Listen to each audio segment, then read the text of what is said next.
Welcome to the Arlington Street Church podcast. Founded in 1729, Arlington Street continues today as a gathering place for progressive people of faith in the greater Boston area and beyond. We are located at the corner of Arlington and Boylston Streets, across from the Public Garden in Boston, Massachusetts. Please visit ascboston.org for more information about this historic Unitarian Universalist congregation. Arlington Street Church, gathered in love and service for justice and peace.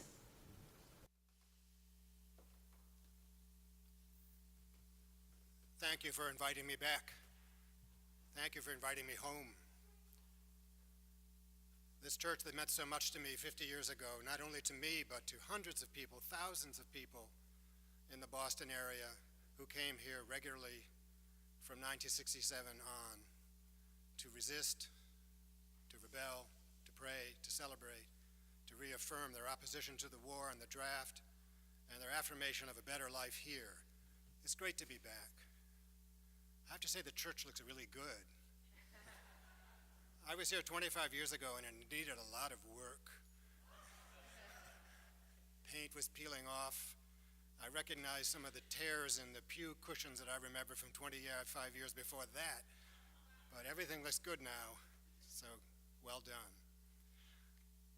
I'm going to tell a story that George knows well, and some of you perhaps do, but I imagine many of you do not, about what happened in October 1967, and then again a few months later, that May.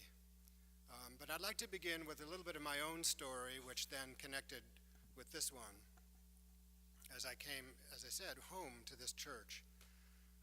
I grew up in the basement of the Unitarian Church of Buffalo, New York. My parents were, well, they fit the classical definition of Unitarians. They were agnostics with children.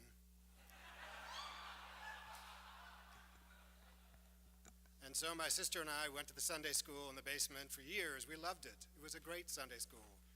We learned about other religions. It was always other religions, actually. And had a tolerant, if somewhat amused, attitude toward all of them. But I became a very serious Unitarian. I was glad to be one. I felt part of it. And it stayed with me through high school, when I was active in the Channing Club of Buffalo, and then even in college, where I joined the college group for occasional meetings. When I came to Boston in the fall of 1966 to be a graduate student in English at Harvard, I started hanging out at 25 Beacon Street, then the headquarters of the UUA, where I met, among others, Bob Holer, who had been for many years had just begun to be, I think, a lay minister in this church. He was then at the Layman's League office at 25 Beacon. And I learned a bit about this church. And I got involved with activities there at the headquarters. I also met Homer Jack, a famous Unitarian minister then, who was in charge of social action for the denominational headquarters. Soon I met his son, Alex Jack, who was a graduate student in divinity at Boston University. So I felt sort of plugged into Unitarians again when I came that fall. By that time, as you know, the war in Vietnam was escalating rapidly. The news was full of terrible stories of villages destroyed and children napalmed and American soldiers and Marines getting killed. And I was getting more and more angry, more and more sickened by it all, as was a large portion of my generation and many older people. And in particular, I began to feel guilty about having a student deferment from the draft. It was not guaranteed if you were a graduate student, but I had it. My local draft board seemed to think I should keep it. But I felt worse and worse about having it because I knew very well that there were lots and lots of men my age or younger who were being drafted who didn't have the option of going to college or had no other way of getting out of it, but who went, either cheerfully or reluctantly, to face a terrible war. So I decided the least I should do is tell my local draft board that I was a conscientious objector, even though I was still a student in good standing.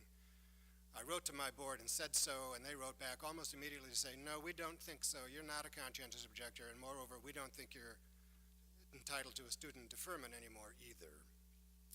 So that began my struggle with my local draft board to prove that I was a conscientious objector, but Alas, I was a Unitarian, agnostic.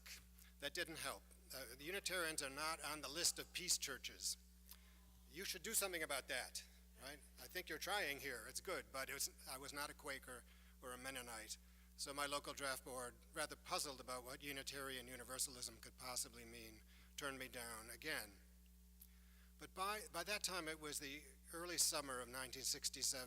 I felt worse and worse about the war and began to feel even a little guilty about being a conscientious objector, assuming I could succeed in becoming one. Not that there's anything dishonorable about doing 2 years in a hospital or whatever. I was happy to do that, but it just seemed like, well, if I get out of it that way, like the Quakers, then all I'm doing is allowing the government to get me out of their hair.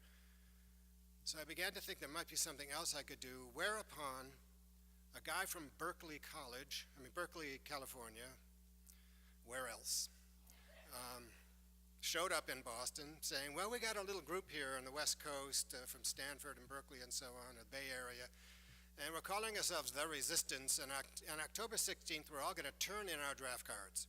We're not going to burn them, because if you burn your draft card, you're destroying the evidence that you're not carrying it. So we're going to turn them in to whoever wants to take them. We'll give them to our draft boards. We'll mail them to the FBI or the Justice Department, so they'll have them. And then if they want to indict us for not carrying draft cards, they can do that. Or we'll get drafted, and then we'll refuse induction, stand trial, and go to prison. The plan is to fill the prisons. I heard this talk. It seemed mad to me at first, this California swagger. We're going to fill the prisons, the federal prison system. This sounded like Martin Luther King and fill the jails, but those were county jails in a small city in the South. This was the federal prison system. We looked into it. It actually would be possible to fill the federal prison system with just a few thousand guys. So we found. Well, I finally thought, all right, I think I'll do this. And there were 5 or 6 others, including Alex, Jack, Homer's son, who was interested. We formed a little committee, decided to plan how we're going to turn in our draft cards in some sort of demonstration or ceremony on October 16th, while other guys were doing it all around the country. Alex said, I think it'd be a really great idea if we could do this in a church.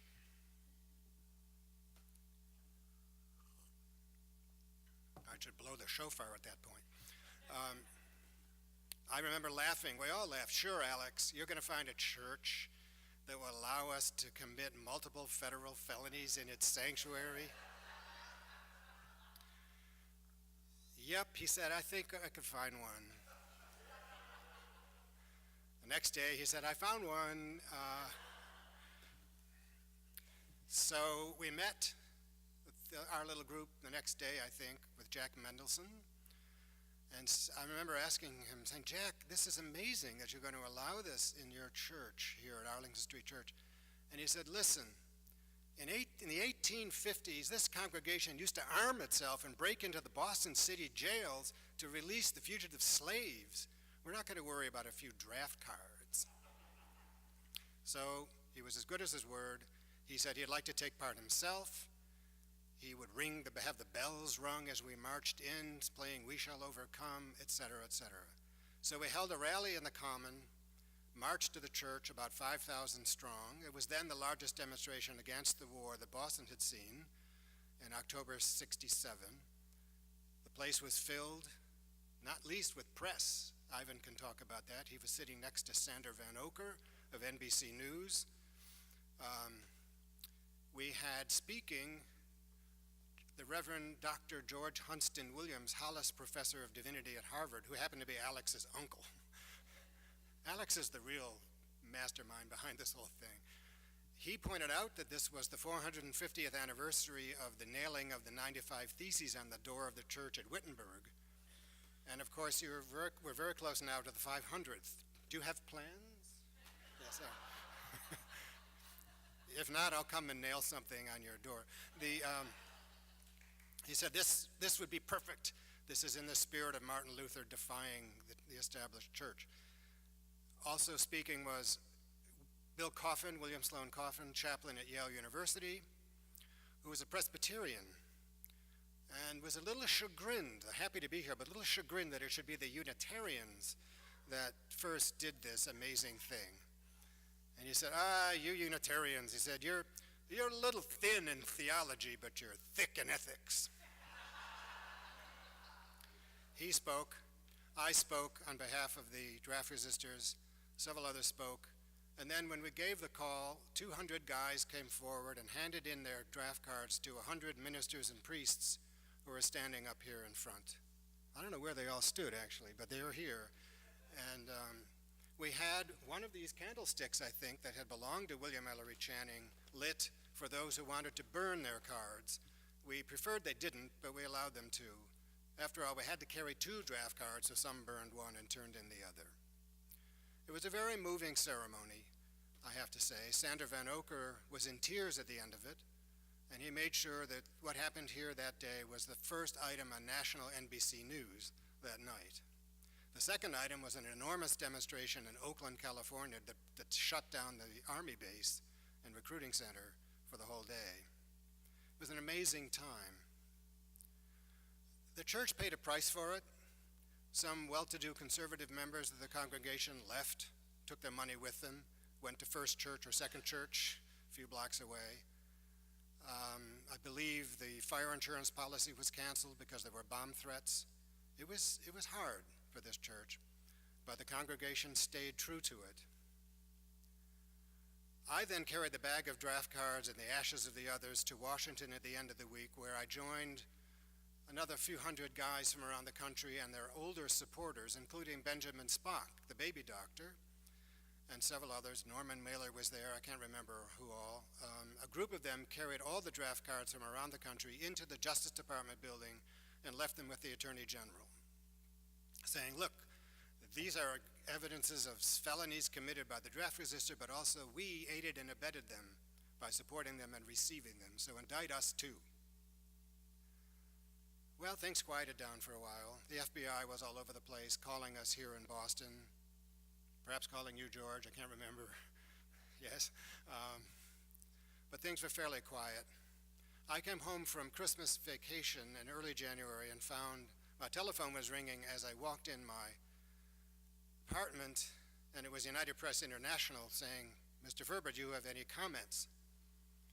And things had been quiet for a few months, so I was rather puzzled by this, and I said, about what?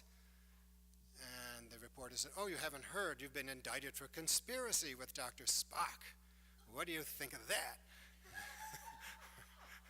And I said something profound like, no shit. What? Was that all right? I said that here. He said, is that your comment? And I said, no, wait. And I thought of something a little more appropriate that they could quote. And the phone did not stop ringing for an hour. We were indicted the most diplomatic and gentle way, and we were never arrested or anything. We just learned about it through the press. At any rate, Dr. Spock, the baby doctor, William Sloane Coffin, the chaplain of Yale, 2 other older men who all had supported us, and I were indicted for conspiracy for what mainly went on here, and then what went on later in Washington as we turned in the draft cards to the Justice Department. We now know that Ramsey Clark, who was then Attorney General and has since gone on to be a very radical left-wing lawyer, wanted a test case. He thought it was too bad that young men were having to mount these trials and defend themselves without much money, but people like Spock could afford good lawyers, he thought, so let's have a test case about the war and about the draft. That seems to have been his idea, though we did not know that at the time. Well, I'm not going to talk about the whole trial, except to say that when the day of our when the trial itself began at May, this church again did something remarkable. It opened its doors to 2 young men, one a draft resistor who was about to be arrested, and the other an AWOL soldier who was not going to go back to Vietnam, stayed here in this room and claimed sanctuary. This was the first symbolic sanctuary in the country. Today we hear a good deal about churches around the country offering sanctuary to refugees or undocumented immigrants. A very big movement now. But it was here that the sanctuary idea, I think, first started, and it was for war resistors. So the Boston Globe, which practically endorsed us from the beginning that day, had an amazing, well, I think we filled 7 or 8 pages of it. There was the trial itself and everything behind that, pictures of the defendants, and then what was going on here as the federal marshals finally came through, stepped over various people sitting in the aisles and carried out two men, only to be stopped again by people sitting in front of the police cars and the marshal wagons or whatever they were. Big to-do, more news, more coverage, more trouble, more bomb threats, etc. But this church, bless its wonderful heart, saw this through. I remember, too, we came here in 1975 when the war was finally over to celebrate the end of it and to express some gratitude for its being over. So that's the story in brief. I've never told it in 10 minutes before. If you'd like a longer version, I'll hang around a little bit afterward. But I'd like to thank you for being part of this church.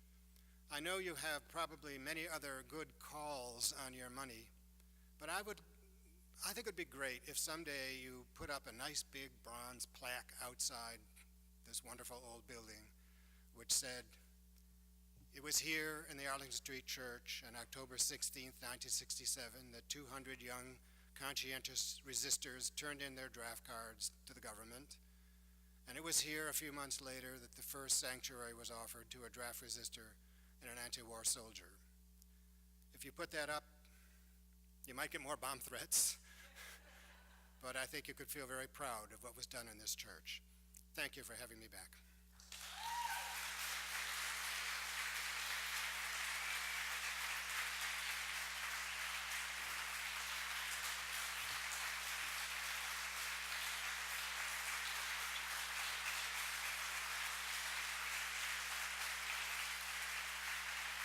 Beautifully done. Thank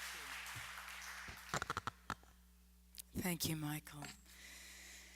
The draft card turn-in is one of the proudest moments in the history of this congregation, and it was one of the most shameful moments in the history of our country.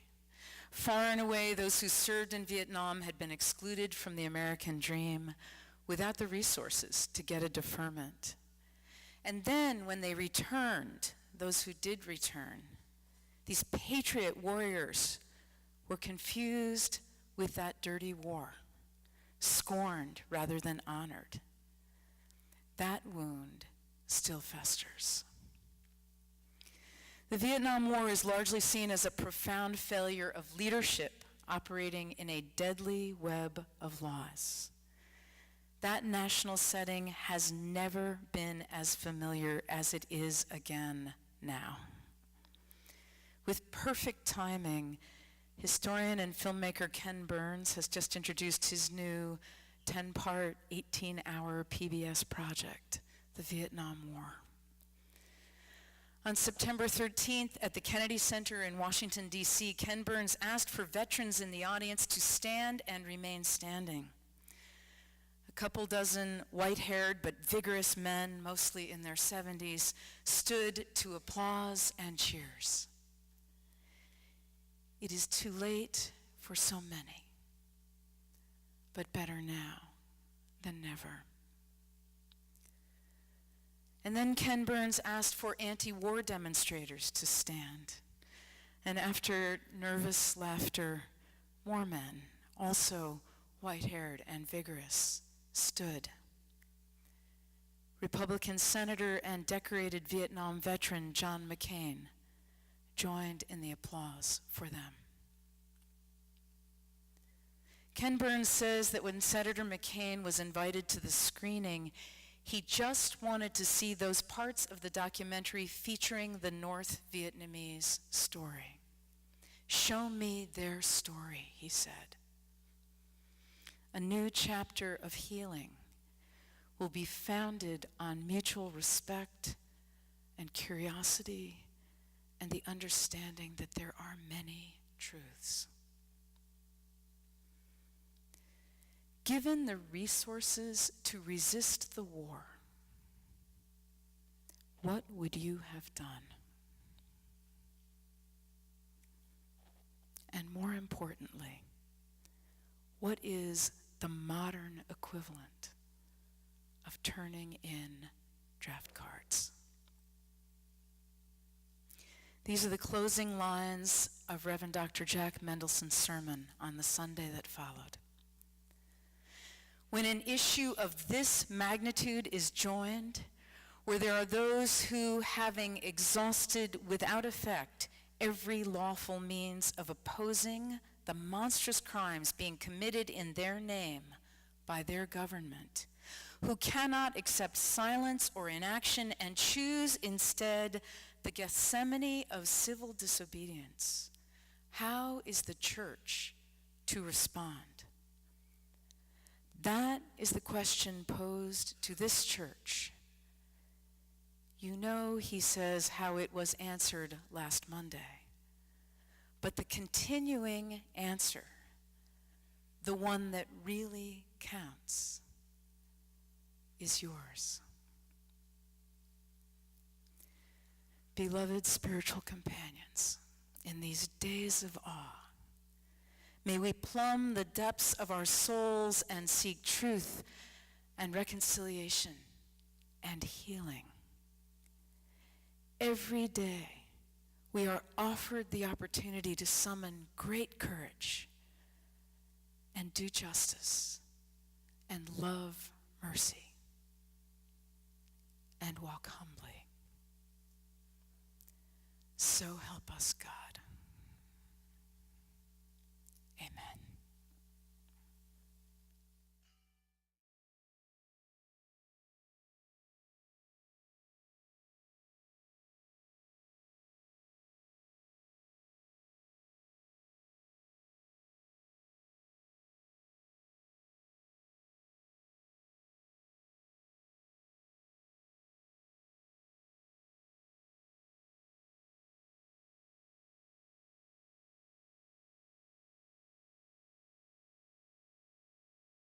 Thank you for listening to this week's podcast.